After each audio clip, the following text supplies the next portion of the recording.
Baik, selamat siang buat para penonton dari channel Pusat Kajian Perekonomian Orang Asli Papua, khususnya dalam segmen atau program Teras Kajian Perekonomian. Jadi di video kali ini kita akan melihat perjuangan dari seorang anak asli Papua juga, yang bagaimana dengan keterbatasan ekonomi di keluarga, lingkungan yang sebenarnya kurang support sistemnya kurang bagus, tapi tetap beliau ini berjuang untuk mencapai suatu tahap yang sebenarnya tidak mudah bagi anak muda orang asli Papua. Tentu kita akan banyak mendengar kira-kira bagaimana perjalanan dari beliau ini sampai di tahap ini. Jadi tema kita di video kali ini yaitu pendidikan, perjuangan, dan masa depan ekonomi orang asli Papua di tengah percepatan pembangunan. Jadi mungkin untuk yang pertama ya, sebagai orang Papua sebenarnya kita pegang tangan saya itu sudah saling mengenal sebenarnya. Tapi untuk lebih jelasnya ya mungkin saya panggil Bapak dulu, nanti sebentar biar aman, nanti setelah tahun lama baru kemudian nanti saya panggil Kakak, karena ya usia juga tidak terpaut jauh, masih sangat muda sekali beliau ini dengan berbagai pengalaman dan lain-lain. Ya kita langsung saja. Mungkin untuk awal perkenalan dulu, kira-kira Anda adalah siapa, kemudian perjalanan hidup sampai saat ini tuh sudah berhasil memperoleh tahapan pendidikan yang luar biasa, yaitu lulusan S2 ya, betul ya Pak ya? S2 Magister Ekonomi ya. Mungkin bisa diceritakan sedikit tentang profil, mungkin nama, pendidikan, dan lain-lain. Silakan. Baik, terima kasih ya. Nama saya Valen Tony Palansano. Pendidikan saya ya. S1 dan S2 di Universitas Papua. Wah, Universitas Papua. Ya. Luar biasa. Unipa berarti ya? Unipa. Nah ini kan informasi yang kita dapatkan, kondisi ekonomi keluarga ini sebenarnya penuh dengan keterbatasan. Ya. Tapi saya panggil Kakak Valen saja ya. Ya. Kakak Valen, Kakak Palansano juga bisa, tapi saya panggil Kakak Valen saja. Kakak Valen bisa menempuh pendidikan sampai di S2 ini tentu tidak mudah nih. Mungkin bisa diceritakan sedikit saja tentang kondisi keluarga yang kurang mampu secara ekonomi dalam tanda kutip, tapi bisa sampai di sini tuh kira-kira seperti apa itu perjalanannya sendiri. Baik, terima kasih saya lahir dari keluarga tentara. Saya pensiunan tentara almarhum. Oke. Mama saya berumah tangga dan kami 6 bersaudara. 6 bersaudara. Saya anak yang tua. Anak tertua. Kalau mau bilang kesulitan dalam pendidikan ya, semua kami adik kakak alami itu. Bagi saya anak yang tua, jadi memang saya rasa sekali bagaimana harus berjuang cari uang sendiri untuk kuliah, bantu orang tua untuk pendidikan adik-adik juga. Baik. Dan saya juga Untuk pendidikan sendiri juga diusahakan sendiri berarti ya, kurang lebih seperti itu.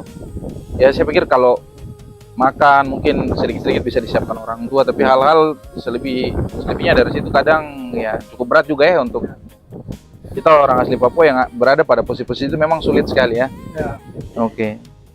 Dan ini kan tantangan yang luar biasa di keluarga ini, secara ekonomi yang keterbatasan, punya adik-adik, kakak ini sendiri punya adik-adik yang ada 5 orang, kemudian keterbatasan orang tua ini kan tadi sempat cerita kerja cukup keras untuk memperjuangkan itu semua. Posisi sebagai anak harus diperjuangkan, posisi sebagai kakak juga diperjuangkan.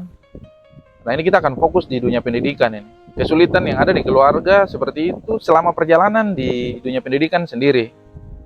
Dari S1, S2 di Unipa sendiri, tantangan paling besar selama kuliah S1 dan S2 nih, kira-kira apa?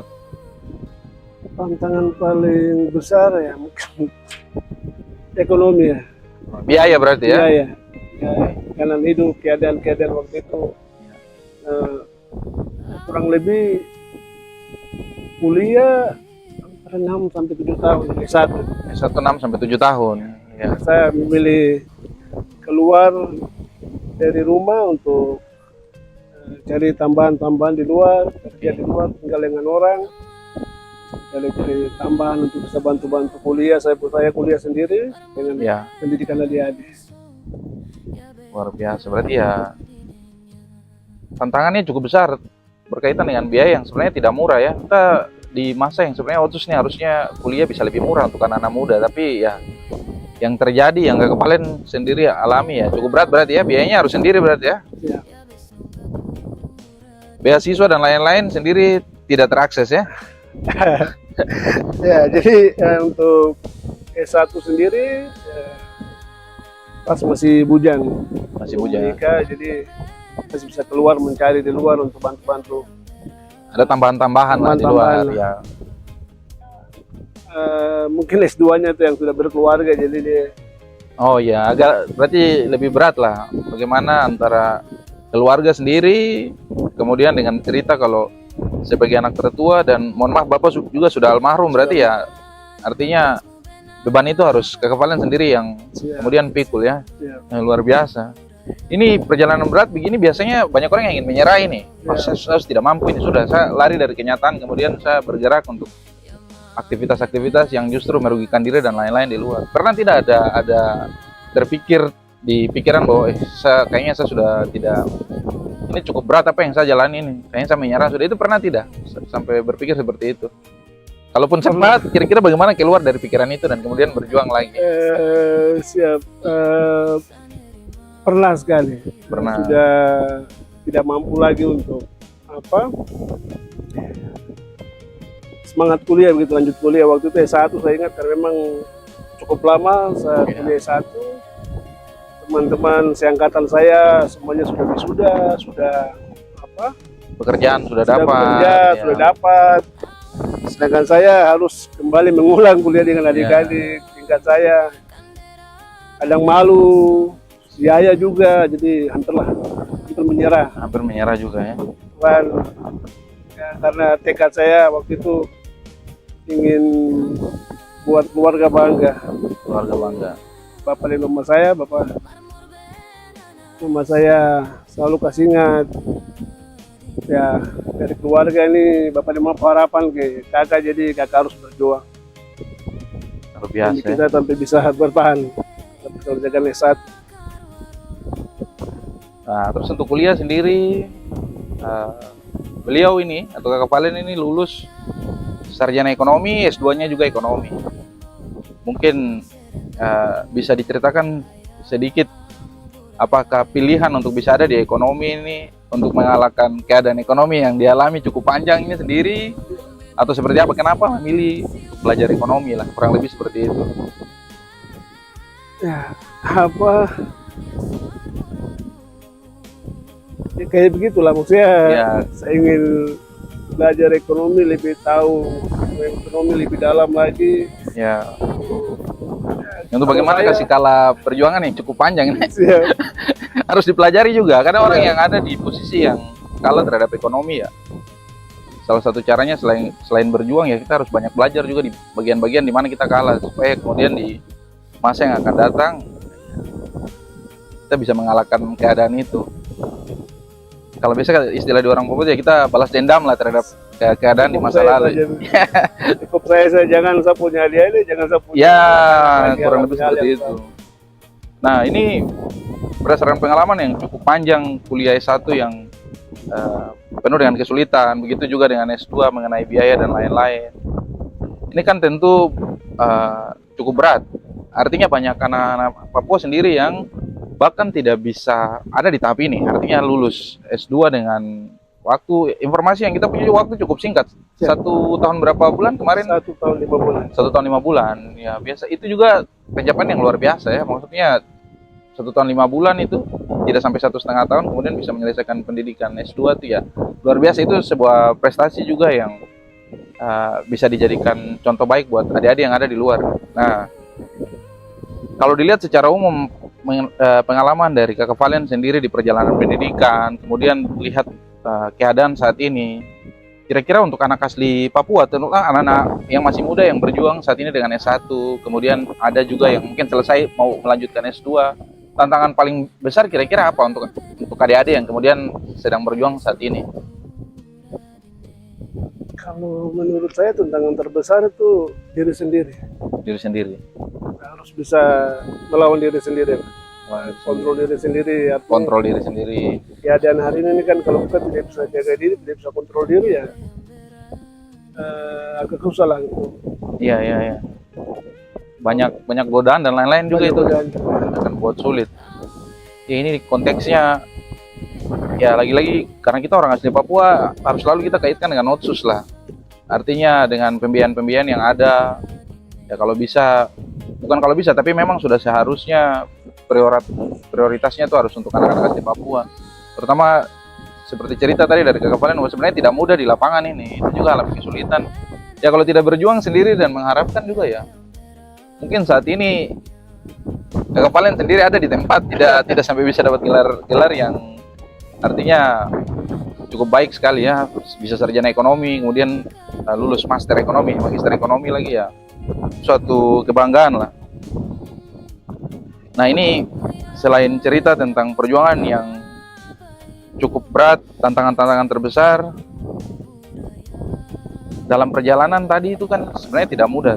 Tapi sebenarnya hal apa yang menyentuh yang kemudian Kakak Valen sendiri rasa bahwa pendidikan ini penting buat saya ini. Pendidikan ini jalan satu-satunya, kalau saya tidak kejar ya sepertinya saya tidak bisa, saya akan, ruang gerak akan sempit sekali. Kira-kira momen di mana yang kemudian menyentuh sekali untuk saya harus kejar pendidikan untuk saya diri sendiri. Jadi apa ya, kembali ke motivasi saya pribadi waktu itu. Pertama ingin membahagiakan orang tua. Waktu S1 ketika berkeluarga, saya ingin buat bangga keluarga juga, keluarga saya membuat mereka bangga. Terus saya ingin belajar lebih lagi supaya bisa saya jadi motivasi lah buat adik-adik saya, keluarga saya, anak-anak saya, bahwa ini yang kita bisa simpan. Artinya kalau uang mungkin bisa habis, Kalau ilmu ya. atau pendidikan, ilmu mungkin bisa tertanam terus. Ya, Saya susah untuk terlepas dari kita, maksudnya karena belajar cukup lama ya, ilmunya pasti tinggal sama-sama dengan kita. Berbagi juga kan tidak mengurangi ilmu sebenarnya, jadi pada dasarnya akan bertambah. Saya sepakat untuk itu. Nah ini saya bicara tentang bagaimana perjalanan yang cukup panjang dan sulit tadi. Tapi tentu selain dari dalam diri sendiri, ada support system dari samping. Misalnya kalau kita di Papua kita sering dengan bagaimana ketika kalah di dunia nyata ini, kita kemudian lari ke, ya kalau untuk kita yang beragama Kristen ya kita lari ke Tuhan, kita berdoa ya minta bagaimana penguatan untuk bisa jalani hidup. Untuk Kakak Valen sendiri, ketika sudah ada motivasi dalam diri, support system di samping ini seperti gereja, komunitas, mungkin keluarga atau teman, kira-kira itu didapatkan tidak, dan bagaimana cara mengelola itu sampai akhirnya tetap bisa berjuang untuk pendidikan? yang pertama mungkin Tuhan ya. Saya waktu itu Ya. lumayan lama saya jauh dari Tuhan. Ya. Ya itu sudah, kalau jauh dari Tuhan pasti banyak godaan, tantangan yang luar biasa buat saya waktu itu. Saya ada sempat kena musibah, Ya, siap. kecelakaan. Akhirnya teman-teman muda waktu anggota PAM, mereka kunjungi saya, mereka bilang, ajak saya kembali sembahyang lagi di Tuhan. Saya kembali aktif sembahyang. Saya kurang lebih 8 bulan, kalau tidak salah, 8 bulan di rumah sakit waktu itu, kecelakaan. Akhirnya ya terhambat semua lah. Saya waktu itu masih aktif main basket, kalau kecelakaan akhirnya saya tidak bisa main basket seperti dulu lagi. Terus akhirnya kuliah saya juga terganggu waktu itu. Iya. Saya sambil keputusan bahwa saya kembali melayani Tuhan. Di Tuhan banyak jalan terbuka, banyak pintu terbuka untuk saya waktu saya kembali bergabung dengan teman-teman pemuda-pemuda waktu itu. Di Tuhan saya bisa lewati proses-proses ini semua. Ya, berarti ada seperti kesaksian hidup ya, kurang lebih seperti itu. Alami kecelakaan atau ya sebagai kita yang beragama Kristen anggapnya itu ada cobaan, ada teguran dari Tuhan, kemudian berbalik arah, dan itu salah satu motivasi besar sekali yang kemudian berasal dari luar, bagaimana mengubah kekepalan sendiri untuk bergerak sampai di tahap ini ya, kurang lebih seperti itu ya. Tentu dan keluarga tadi seperti bagaimana harapan dari orang tua, mama terutama, untuk bisa berjalan melangkah lebih jauh lagi untuk bisa bagaimana menopang adik-adik yang artinya adik-adik di rumah, dan keluarga saat ini sudah berkeluarga juga. Ya, luar biasa ya, ini bisa dijadikan contoh, bisa dijadikan panutan juga buat teman-teman yang saat ini mungkin sedang berjuang dan lain-lain di luar yang ya masih bimbang dalam bagaimana mencari motivasi dari dalam diri, kemudian yang dari luar untuk bergerak ke hal-hal yang positif ya. Kalau bisa jangan sampai kemudian ditegur dulu di kecelakaan ya. Kalau bisa berbalik saat ini dengan dalam kondisi yang sehat dan bugar ya, kalau bisa ya segera kemudian berbalik biar bisa, intinya itu kemudian bisa melihat hidup ini dari sudut pandang yang positif untuk berjuang. Itu paling penting sekali. Terutama kita orang asli Papua ini kan anak muda ya. Saya bicara tentang anak muda ini. Ya stigma negatif itu masih melekat di kita, bagaimana kita sering berbuat kacau ya, onar lah kalau bahasa orang di berbagai tempat itu sering seperti itu. Padahal sebenarnya tidak juga, ada banyak juga yang berjuang, cuma biasanya yang lebih kelihatan ya yang seperti itu. Jadi semoga dengan video ini, dengan cerita-cerita seperti ini bisa memotivasi, bisa memberikan gambaran bahwa sebenarnya banyak juga anak Papua yang berjuang dengan keterbatasan, kekurangan, tapi kemudian bisa ada di level yang dapat dikata bisa jadi contoh lah, paling tidak untuk adik-adik di rumah dulu, begitu ya Kak Valen ya. Nah ini setelah lihat perjuangan yang panjang, harusnya mental yang terbentuk, kemudian semangat yang sudah luar biasa ini, harusnya kemudian kita sudah bisa bicara dampak ini. Bicara dampak artinya seperti ini, misalnya, bukan misalnya, tapi dengan pendidikan yang sudah ditempuh, dengan pengalaman yang ada, kira-kira Kakak Valen sendiri melihat kita masyarakat asli Papua pada umumnya untuk dari secara ekonomi saja kira-kira seperti apa di Kakak Valen punya mata sendiri selama kuliah sampai saat ini ada di berumah tangga kemudian bekerja saat ini, kira-kira seperti apa lihat masyarakat Papua pada umumnya dalam perjuangannya masing-masing ini? Biasalah perjuangan yang tidak mudah sebenarnya. Kalau saya lihat Ya. memang butuh support dari pemerintah sendiri. Ya. Contoh, mungkin saya ini salah satu contoh. Ya. Bagaimana kita ingin sekolah tinggi tapi biaya ini juga jadi kendala Atau juga. secara ekonomi ya. Ya, luar biasa lah memang perjuangan. Menurut saya banyak yang harus diperhatikan dan diperjuangkan. Iya, berarti ya pada dasarnya masyarakat Papua ini masih banyak yang kemudian butuh untuk dilihat bagaimana perjuangan dan lain-lain. Ini kan ya menjadi tanggung jawab kita bersama, tapi terutama yang mengelola anggaran ya pemerintah yang dipercayakan. Jadi ya semoga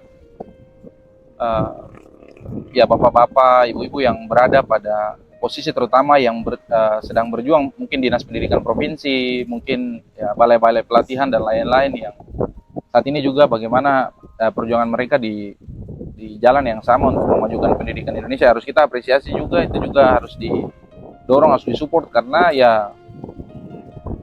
pendidikan ini penting sebenarnya, solusi untuk kita keluar dari kondisi ekonomi yang kurang baik seperti kebanyakan anak-anak muda saat ini ya, itu salah satu solusi penting adalah pendidikan yang baik, yang cukup lah. Artinya dengan pendidikan seperti apa yang Kakak Valen sudah capai saat ini, itu tentu mengubah mindset. Kadang juga banyak yang terjebak dalam posisi yang tidak beruntung, posisi yang banyak berbuat masalah ya dalam tanda kutip, itu karena mungkin saja tidak bisa melihat apa yang orang berpendidikan lihat. Kadang orang yang sudah punya posisi tinggi lihatnya seperti mudah begitu, harusnya bikin ini, mungkin saya mereka tuh bingung juga apa yang mau dilakukan. Akhirnya yang bisa dilakukan yang dekat-dekat, meskipun itu arahnya agak negatif ya, itu biasanya dilakukan juga. Banyak juga artinya saya di tempat tinggal juga banyak seperti itu karena tidak punya pilihan, tidak diarahkan juga. Kadang mereka bingung ya, saya rasa tidak semua melakukan secara sadar, tapi karena keterbatasan pengetahuan kemudian melakukan, itu juga ada, seharusnya ada juga. Jadi ya sekali lagi peran pemerintah ya sangat dibutuhkan untuk anak-anak muda. Ke depan kalau banyak anak-anak yang bisa berada anak-anak muda ya berada di posisi yang luar biasa seperti Kakak Valen ini ya, paling tidak bisa jadi contoh yang baik juga untuk adik-adik di rumah. Nah ini saya akan masuk di bagian-bagian terakhir, itu mengenai saat ini perjuangan dari Kakak Valen sendiri ini mau berjuang berjuang sama-sama dengan kita di Pusat Kajian Perekonomian Orang Asli Papua. Ini kan perjuangan, artinya kita tidak dibayar untuk ini nih. Pekerjaan yang kita lakukan ini kan ya mungkin orang beranggapan bahwa kita nih dibiayai dan lain, padahal sebenarnya perjuangan ini kan perjuangan yang artinya tanpa bensin ini.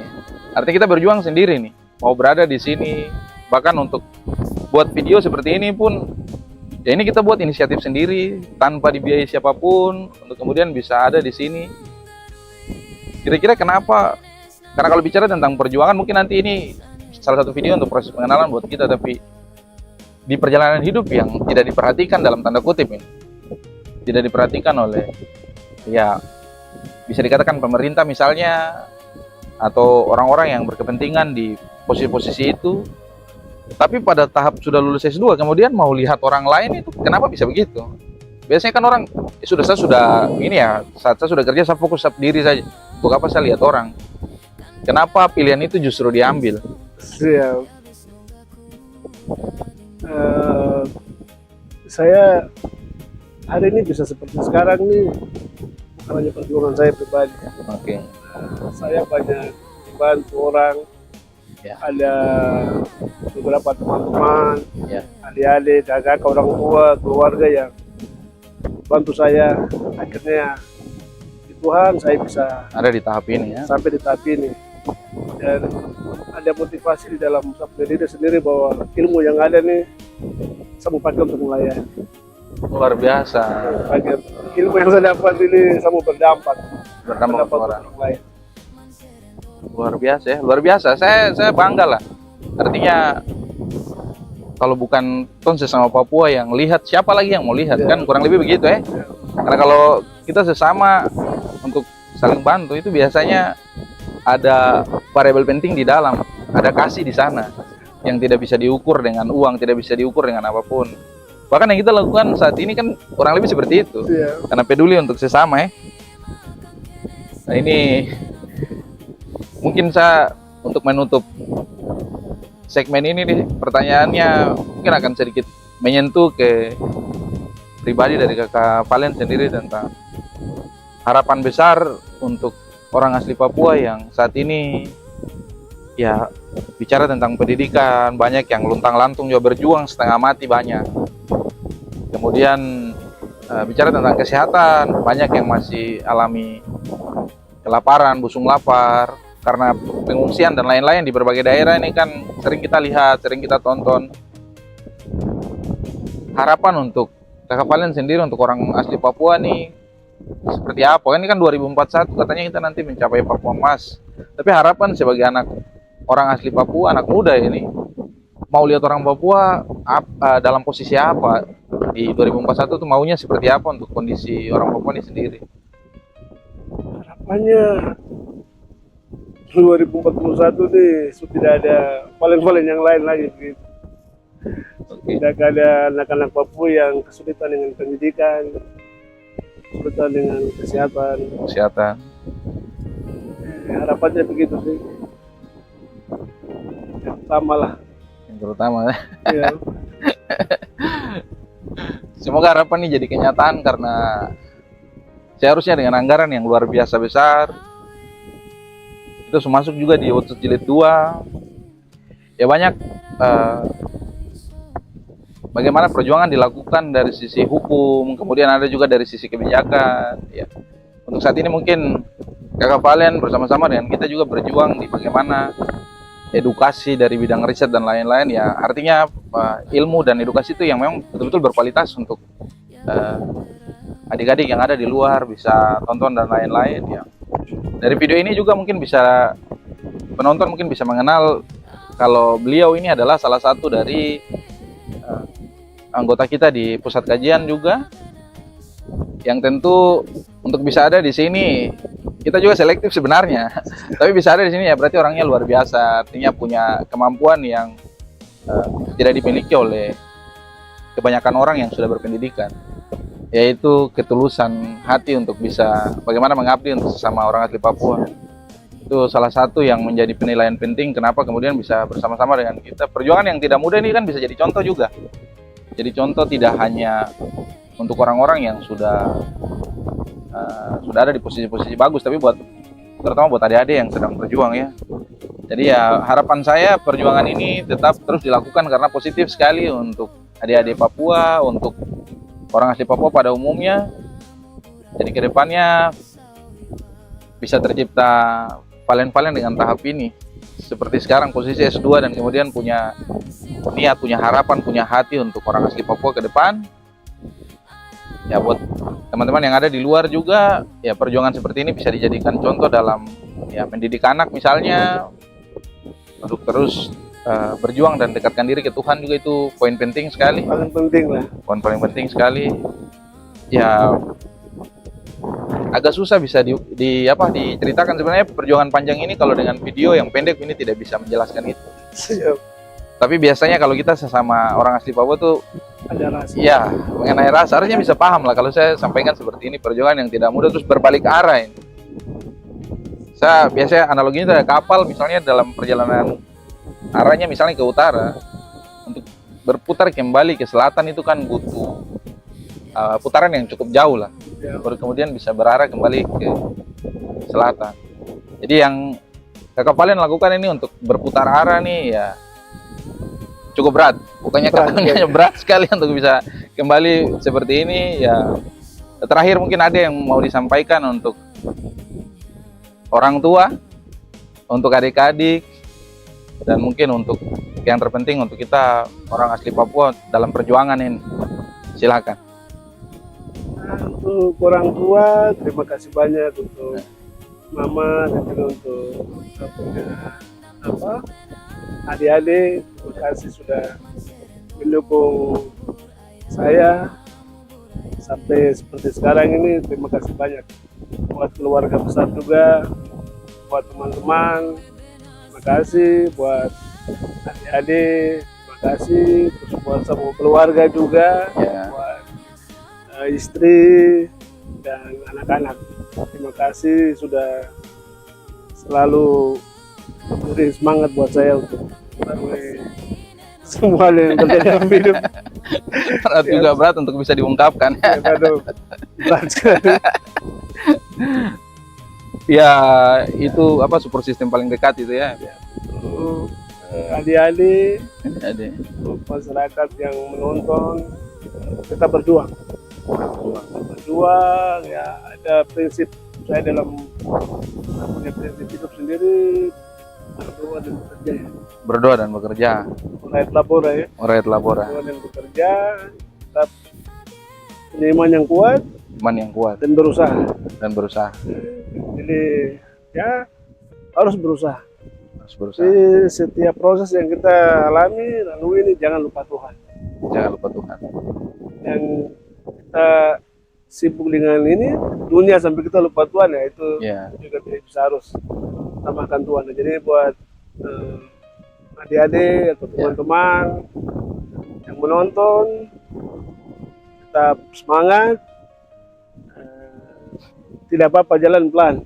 Ya, Yang penting jangan stop ya. yang penting jangan stop. Yang penting jangan stop. Luar biasa sekali cerita hidup yang memotivasi, mengharukan juga perjalanan yang tidak mudah dengan kondisi keluarga ya. Itu berat sih, berat sekali. Saya bisa katakan itu berat karena di depan mata kan kita sering lihat bagaimana perjuangan-perjuangan terhenti karena ya kondisi itu. Jadi ya semoga dengan video singkat ini ya penonton buat adik-adik juga yang ada di sana yang saat ini mungkin menonton video ini bisa lebih mengenal siapa itu Palen Baransano dengan perjuangan yang luar biasa berat ke kanap ini. Ya saya sebagai adik juga, sebagai teman juga dalam perjuangan yang sama ini ya mengucapkan selamat untuk perjuangan yang sampai di tahap ini itu sebenarnya tidak mudah. Jadi saya ucapkan selamat bisa sampai di tahap ini dan semoga kakinya masih tetap kuat untuk melangkah lebih jauh lagi ke depan. Tetap berbuat baik, tetap berdampak untuk anak muda asli Papua. Ya mungkin itu sekian dulu dari video kali ini. Ke depan ini ya mungkin akan banyak yang kita buat dengan komposisi yang seperti ini ya. Harapannya orang sudah bisa mengenal. Di video sebelumnya kita sudah bertanya-tanya banyak untuk Kakak Rumbiak ya. Di video sebelumnya kalau teman-teman yang belum nonton bisa nonton dulu bagaimana beliau dengan posisi sebagai peternak, kemudian dengan perjuangannya, latar belakangnya sedikit kemarin sudah cerita. Saat ini salah satu anggota dalam tim adalah Kakak Palen Baransano ini dengan segala macam perjuangannya ya, dengan kekurangan-kekurangan yang ada ini ya, kemudian kita bisa berjuang ke depan. Mungkin sekian dari saya. Terima kasih untuk waktunya. Kakak Palen Baransano, Tuhan berkati. Tuhan berkati. Terima kasih.